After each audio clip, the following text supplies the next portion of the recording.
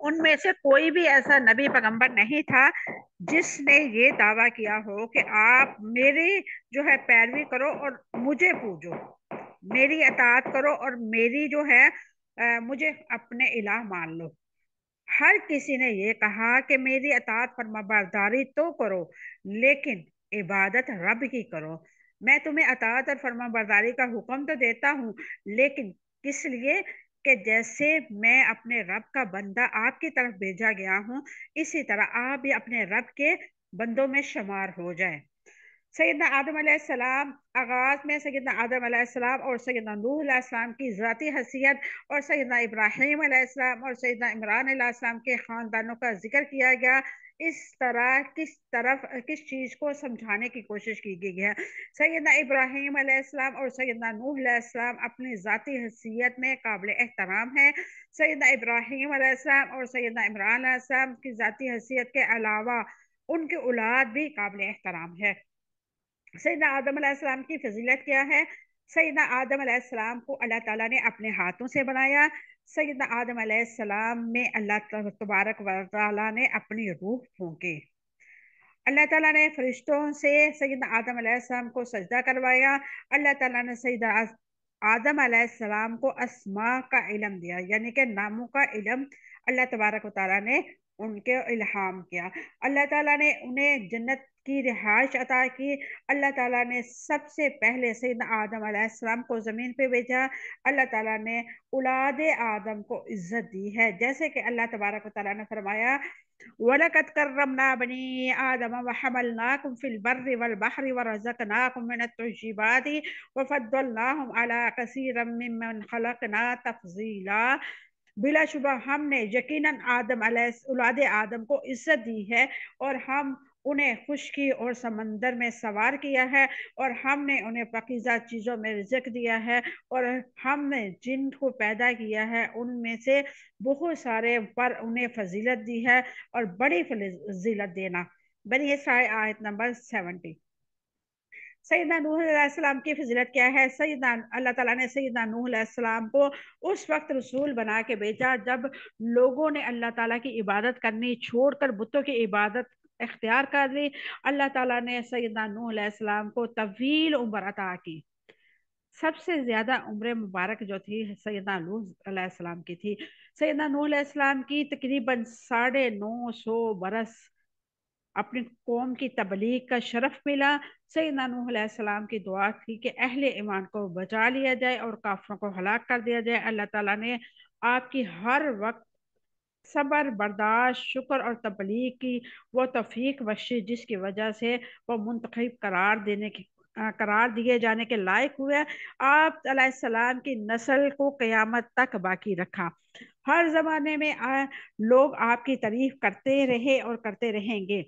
آل ابراہیم کی فضیلت۔ آل ابراہیم کی فضیلت میں خود سیدنا ابراہیم علیہ السلام بھی شامل ہے جو خلیل الرحمن ہے، یعنی کہ اللہ تعالیٰ کے دوست۔ آل ابراہیم علیہ السلام میں وہ تمام انبیاء شامل ہیں جو سیدنا ابراہیم علیہ السلام کے بعد مبعوث ہوئے، وہ سب آپ کی نسل سے ہیں۔ انہوں نے اللہ تعالیٰ سے ایسے فضائل سے انہیں اللہ تعالیٰ نے ایسے فضائل سے نوازا کہ سارے جہان میں وہ برگزیدہ ہوئے۔ آخری نبی جناب محمد رسول اللہ صلی اللہ علیہ وسلم اور کائنات میں سب سے افضل ہستی محمد رسول اللہ صلی اللہ علیہ وسلم بھی انہی ہی کی نسل سے تھے اور ان کی دعاؤں کا نتیجہ تھے، یعنی کہ اللہ تبارک و تعالیٰ نے نبی کریم صلی اللہ علیہ وسلم کو حضرت ابراہیم علیہ السلام کی دعا کے نتیجے میں بھیجا۔ آل عمران سے کون لوگ مراد ہے؟ نبی آل عمران یعنی کہ عمران بن بنی اسرائیل کے صالحوں میں سے تھے۔ وہ سیدہ حنا کے شوہر تھے، سیدہ مریم علیہ السلام کے والد تھے۔ آل عمران کو بلند درجہ سیدہ مریم علیہ السلام اور سیدنا عیسیٰ علیہ السلام کی وجہ سے عطا کیا گیا، یعنی کہ حضرت عیسیٰ علیہ السلام کے جو نانا تھے ان کا نام تھا عمران، اور وہ آل عمران کی نسل کہلائی۔ سیدنا مریم علیہ السلام بھی ان کی بیٹی تھی، اور ان کی جو بیوی حنا تھی وہ انہوں نے دعا کی تھی، وہ دعا انشاءاللہ آگے ہم دیکھتے ہیں۔ سیدنا ابراہیم علیہ السلام، سیدنا عمران علیہ السلام اور کی اولاد قابل احترام اور برگزیدہ تھی؟ وہ اسلام کے کس اصول کے تحت برگزیدہ تھے؟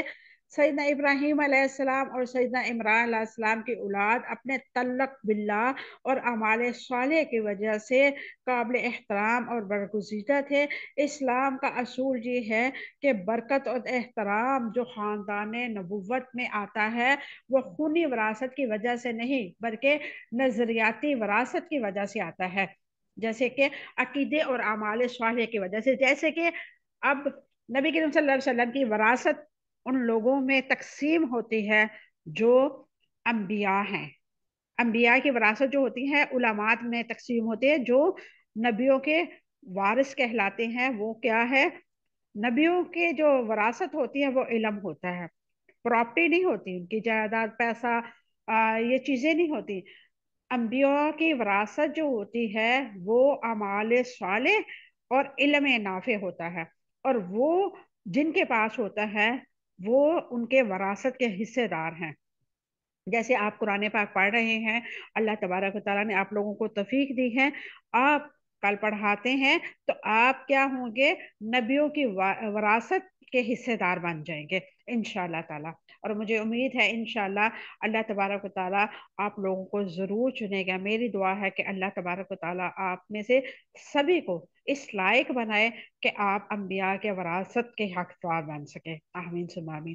سیدنا ابراہیم علیہ السلام کی اولاد میں سیدنا موسیٰ علیہ السلام، سیدنا یعقوب علیہ السلام کا ذکر نہیں کیا گیا بلکہ آل عمران کا ذکر کیا گیا۔ اس میں اس کی حکمت واضح کرے۔ سیدنا موسیٰ علیہ السلام اور سیدنا یعقوب علیہ السلام تو بنی اسرائیل یعنی یہودیوں کے پیشوا تھے، اور یہاں یہ بات عیسائیوں کے بارے میں ہونے والی تھی، اس لیے ان دونوں ہستیوں کا تذکرہ کرنے کی ضرورت نہ تھی۔ آل عمران کا ذکر سیدنا مریم علیہ السلام اور سیدنا عیسیٰ علیہ السلام کے قصوں کی تحمید کے طور پر کیا گیا، یعنی کہ آگے جو ذکر چلنے والا ہے، جو قصہ بیان ہونے والا ہے، وہ بی بی مریم کا ہے، تو اس لیے ان کا تعارف پیش کیا گیا۔ اللہ تبارک و تعالیٰ نے فرمایا کہ جو سیدنا مریم علیہ السلام تھی وہ کون تھی، اور ان کے والد اور ان کی جیسے کہہ لیں نا ان کی بایو ڈیٹا بتایا گیا۔ اللہ رب العزت نے آگے فرمایا ذریتم بعضها من بعد واللہ سمیع علیم، اور وہ ایک دوسرے کی اولاد ہیں، اللہ تعالیٰ سب کچھ سننے والا اور سب کچھ جاننے والا ہے۔ ذریتم بعضها من بعد، وہ ایک دوسرے کی اولاد ہے، اس سے کیا مراد ہے؟ وہ ایک دوسرے کی اولاد ہے، اس سے مراد کہ تمام انبیاء کی تخلیق کے لحاظ میں مشابہ تھے اور اخلاق حسنہ کے لحاظ سے بھی۔ اللہ رب العزت نے ارشاد فرمایا وَمِنْ آبَائِهِمْ وَذُرِّيَّاتِهِمْ وَإِخْوَانِهِمْ وَاجْتَبَيْنَاهُمْ وَهَدَيْنَاهُمْ إِلَىٰ صِرَاطٍ مُسْتَقِيمٍ، ان کے بعد آباء و اجداد کو، ان کے بعد کی اولادوں کو اور ان کے بعد بھائیوں کو بھی، اور ان کو ہم نے چن لیا اور ہم نے انہیں سیدھے راستہ دکھایا۔ الانعام آیت نمبر 87۔ انبیاء کا عقیدہ سبھی کا ایک ہی ہے، اور اللہ تبارک و تعالیٰ نے انبیاء کے عقیدے کے بارے میں فرمایا ہے کہ وہ سارے برگزیدہ بندے تھے، یعنی کہ نیکوکار تھے۔ واللہ سمیع علیم، اور اللہ تعالیٰ سب کچھ سننے والا اور سب کچھ جاننے والا ہے۔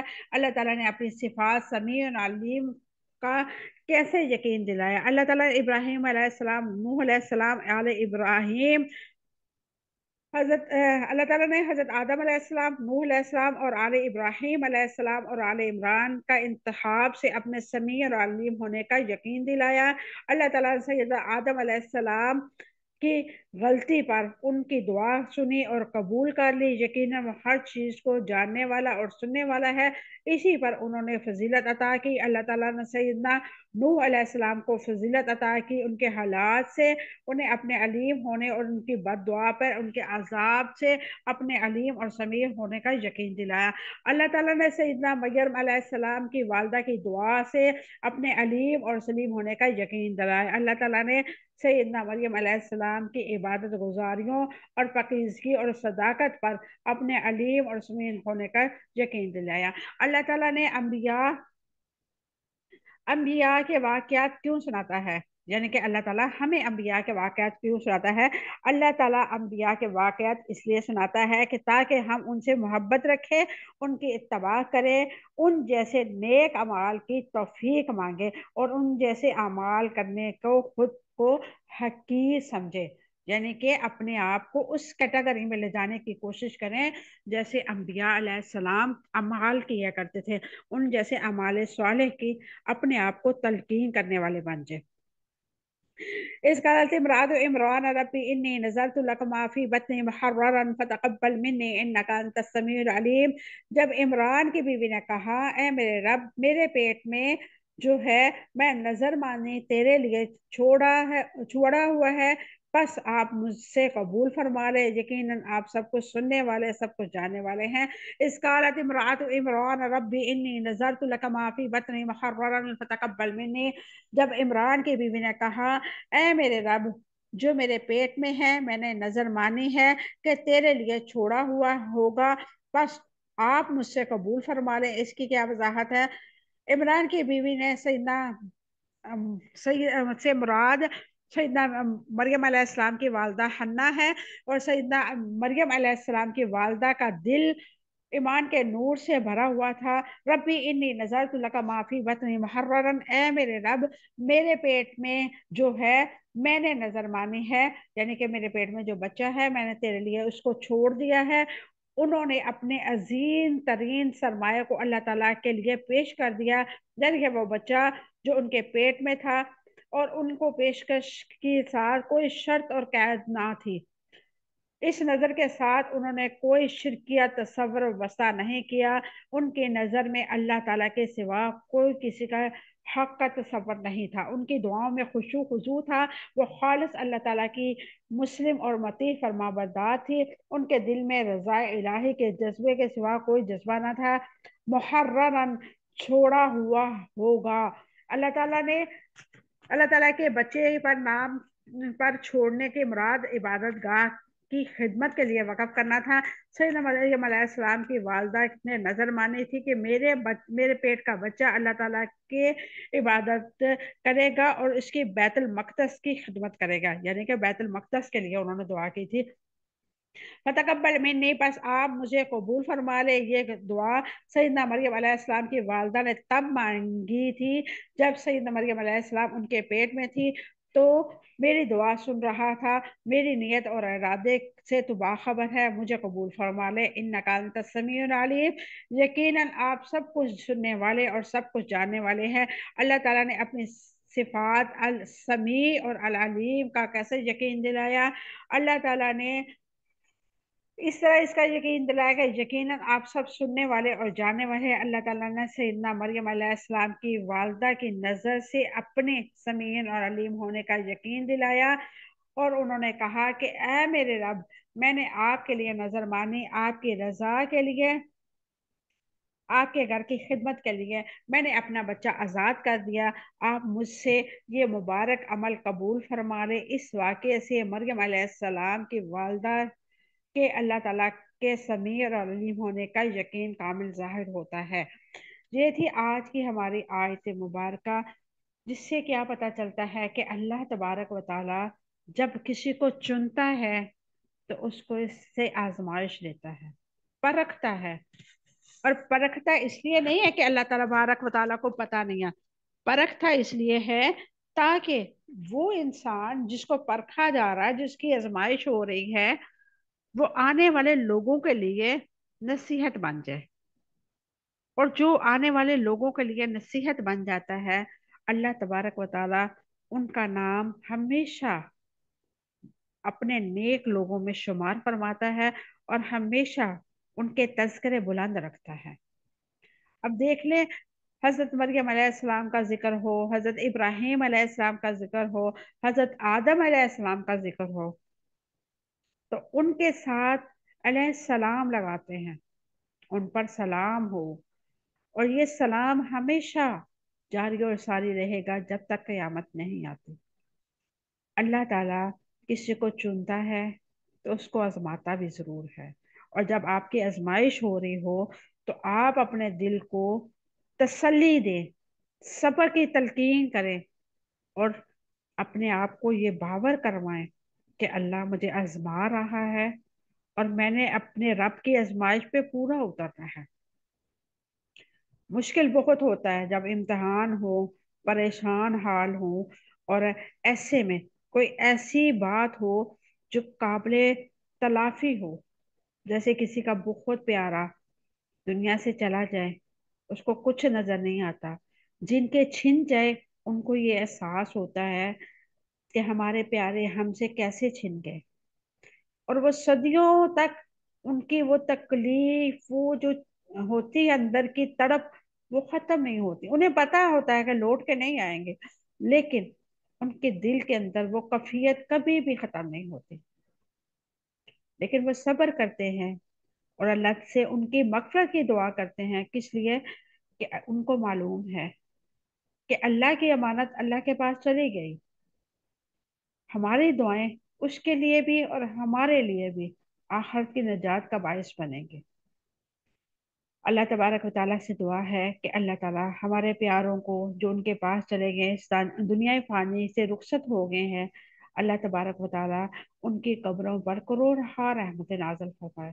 تمام مسلمان جو اس دنیا فانی سے چلے گئے ہیں، اللہ تبارک و تعالیٰ ان کی قبروں پر کروڑ رحمت نازل فرمائے۔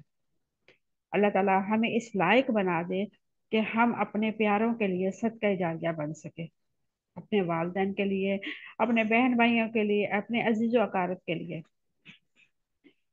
یہاں پہ میں ایک اپنا آپ کو واقعہ بیان کروں گی۔ میرے نا الحمدللہ 7 ماموں تھے، جن میں سے ابھی ایک زندہ ہے، باقی اللہ تعالیٰ کے پاس چلے گئے۔ ان میں سے میرے ایک ماموں تھے، وہ اسلام آباد ہوتے تھے۔